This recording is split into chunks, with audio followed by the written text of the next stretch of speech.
మామిడి తోటలో పూత రాలిపోతోందా? ఆకులు ముడుచుకుపోయి ఎండిపోతున్నాయా? కాయలు గెడసబారుతున్నాయా? ఇదంతా యాదృచ్ఛికం కాదు. మామిడి తోటలను నిశ్శబ్దంగా నాశనం చేసే శత్రువు నల్ల తామర పురుగు అనగా బ్లాక్ థ్రిప్స్ ఇదే. పూతలోని కేసరాలు ఇతర భాగాల నుంచి రసం పీల్చడం వల్ల పూత పూర్తిగా ఎండిపోయి రాలిపోతుంది. దీంతో కాయలే ఏర్పడవు. ఆకులడుగు భాగంలో చేరి పత్రహరితాన్ని గీకి రసాన్ని పీల్చేస్తుంది. దీంతో ఆకులు ముడతలు పడి మాడిపోయినట్లుగా కనిపిస్తాయి. లేత కాయలపై దాడి చేస్తే కాయల చర్మం గరుకుగా మారి గోధుమ లేదా ఇటుకరాయి రంగు వస్తుంది. ఫలితం మార్కెట్లో ధర భారీగా పడిపోతుంది. ఈ సమస్యకు శాశ్వత పరిష్కారం కావాలా?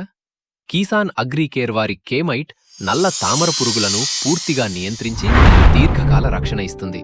తోటను ఆరోగ్యంగా ఉంచి దిగుబడిని కాపాడుతుంది.